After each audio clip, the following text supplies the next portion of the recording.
Un basculement qui date depuis 50 ans. Mon nom est Paulin Blaise Guit. Alors, j'ai écrit un livre qui s'appelle Nouveau-Brunswick en état de mort cérébrale. Un coma arrive très bientôt. Que vous pouvez trouver, n'est-ce pas, sur Amazon.ca, à Chapters, à la librairie Le Passage et à la librairie des Grandes Ours pour 32 $. Victor Hugo disait ceci: la foule devient peuple lorsque le peuple accède à l'élection. La foule devient peuple lorsque le peuple accède à l'élection. Est-ce que notre peuple a déjà accédé un jour à l'élection, depuis plus de 50 ans, au travers de la démocratie directe, que j'appelle référendum et la proportionnelle? J'ai envie de vous dire non. Alors si vous n'êtes pas d'accord, on peut avoir une belle discussion là-dessus autour d'un café. Juste me contacter, d'accord? Comme citoyen, je veux faire la politique comme bien d'autres personnes, n'est-ce pas? De différentes façons. En rappelant certaines vérités fondamentales, sans forcément être un élu politique. Et mon devoir est de vous rappeler, n'est-ce pas, mes compatriotes, certaines choses qui sont sur le terrain de la pensée et des idées, sur le terrain politique et dans le monde de l'action. Peut-être que je ne serai entendu oublié, je n'en sais rien. Mais voilà, je continue juste, n'est-ce pas, à partager ce que d'autres aussi ont partagé. Celles et ceux qui ont lutté contre le totalitarisme du XXe siècle n'ont jamais célébré, n'est-ce pas, des résultats escomptés. Mais leur déterminisme, leur courage, leur amour pour leur pays, leur foi avaient transformé l'histoire humaine, même s'ils n'étaient plus vivants. Sans ces dissidents, la liberté serait aujourd'hui, n'est-ce pas, bafouée, perdue, piétinée, et on serait simplement dans le chaos. Ils étaient des vrais compatriotes, des vrais champions aussi, n'est-ce pas? Parce qu'ils avaient compris que les vrais champions, jamais ils n'abandonnent. Alors j'ai une question pour vous. Est-ce que la politique est encore, n'est-ce pas, importante et utile? Est-ce que la politique a encore le pouvoir? Est-ce que la politique, n'est-ce pas, je dirais, est encore le lieu où les hommes et les femmes peuvent agir, débattre des questions de société, sans être sous la gouverne, n'est-ce pas, des ultra-riches?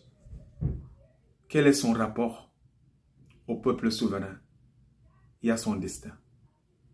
La politique, c'est la culture, la pensée, un lieu de parole de la formation du citoyen aux lumières des citoyens. Et si on ne dicte plus, n'est-ce pas, le peuple, puis si on ne dicte pas le peuple en démocratie, c'est la pire chose qui puisse nous arriver. Sachez que quand le peuple est éduqué, alors on obtient un avis quand même, n'est-ce pas? Moi, je dirais même un retour à l'investissement. Le gouvernement actuel gouverne avec des vieilles recettes qui lui ont été apprises à l'école de l'administration publique. Je vais les nommer. Une première recette, compétitivité, l'importance des marchés. Il y a bien d'autres. Parce qu'il y a une doxa, n'est-ce pas? Et les chercheurs appellent ça le consensus de Washington. Parce qu'en 1944, le consensus de Philadelphie, qui stipule que l'État doit intervenir pour distribuer, n'est-ce pas? Les salariés sont importants, comme aussi les syndicats. Mais en 1980, le consensus de Washington, n'est-ce pas, est une nouvelle doxa néolibérale qui s'impose. Je crois que nous vivons, n'est-ce pas, là-dedans aujourd'hui jusqu'à ce jour.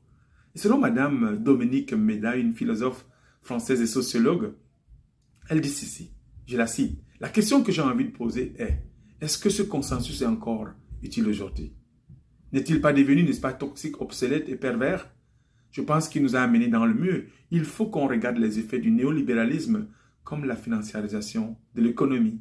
Ne faudrait-il pas aujourd'hui un troisième consensus, celui de la transition écologique, afin de mener, n'est-ce pas, vers des paradigmes qui sont à l'opposé des deux consensus? Prendre conscience de l'absolue nécessité de la reconversion écologique, n'est-ce pas, et donner les clés pour aborder notre avenir post-croissance et sobriété. De plus en plus, les amis, les voix s'élèvent pour remettre en cause, n'est-ce pas, la pierre angulaire des politiques économiques. Un appel à sortir du culte de la croissance pour revenir, revoir nos priorités de tous les jours. Battons-nous. Battez-vous et battez-vous contre l'ordre établi. Et nous avons besoin d'une révolution, qu'elle soit intellectuelle et culturelle, ce que j'appelle plus de justice. Écoutez ce que Friedrich Nietzsche, le philosophe allemand, disait. Il disait ceci: ce sont les paroles les moins tapageuses qui suscitent la tempête. Et les pensées qui minent le monde viennent sur des pattes de colombe. Les résistants ne restent pas taiseux face au monde qui va au désastre, un monde où l'humain ne compte plus. Les résistants ne restent pas taiseux face aux choses qu'une certaine élite politique nous impose et continue encore à nous imposer depuis plus de 50 ans, sans qu'on ait rien à dire. On dirait, nous, on ne connaît absolument rien. Le peuple souffre de ne pas être, n'est-ce pas, suffisamment associé aux grandes décisions qui sont prises, n'est-ce pas, par les membres du gouvernement, comme par exemple la gestion de Covid, l'inflation que j'appelle un monstre, parce que l'inflation génère l'inflation, la montée du prix du carburant, le panier d'épicerie, quand vous allez au supermarché, ça monte, ça monte, ça monte et ça monte. Est-ce que vous savez que jusqu'à présent, jusqu'à aujourd'hui, il y a des familles qui ont commencé à sauter des repas. Un repas par jour, parfois 2, alors qu'ils avaient 3 ou 4. C'est terrible. Et c'est terrible. S'il vous plaît, les amis, allez sur Internet et cherchez une association, une communauté de personnes, n'est-ce pas? Tous ces gens-là qui veulent le changement, inscrivez-vous et soyez ce changement. Apportez votre pierre angulaire comme un pionnier du changement. Parce que tout ce qui nous arrive depuis plus de 50 ans, ce sont leurs actions. Je dis bien, tout ce qui nous arrive depuis plus de 50 ans, ce sont leurs actions. Soyez résolus, les amis, de ne plus être les valets de l'élite politique et vous serez des gens libres. Nous avons besoin d'un vrai mouvement politique. Le leadership, le pouvoir et l'inspiration peuvent venir n'importe où. Et encore, nous avons besoin d'un nouveau départ, une nouvelle voie, une nouvelle vision. Mon livre, Nouveau-Brunswick en état de mort cérébrale, un coma arrive très bientôt, que vous pouvez trouver, n'est-ce pas, sur Amazon.ca, auprès des librairies Chapters, Le Passage, Les Grands Ours, pour 32 $. Abonnez-vous, abonnez-vous et partagez, mettez un cœur. Abonnez-vous, n'est-ce pas, à mon podcast, à mes chaînes de YouTube, TikTok, Facebook, Twitter, LinkedIn. Je vous serai reconnaissant. Merci pour vos encouragements de tous les jours. Alors, je vous souhaite un excellent week-end et puis aussi une belle journée. Il fait beau, d'accord? Profitez-en. Je vous aime. Allez, je vous laisse. On se reparle la semaine prochaine. Et à plus tard. Ciao.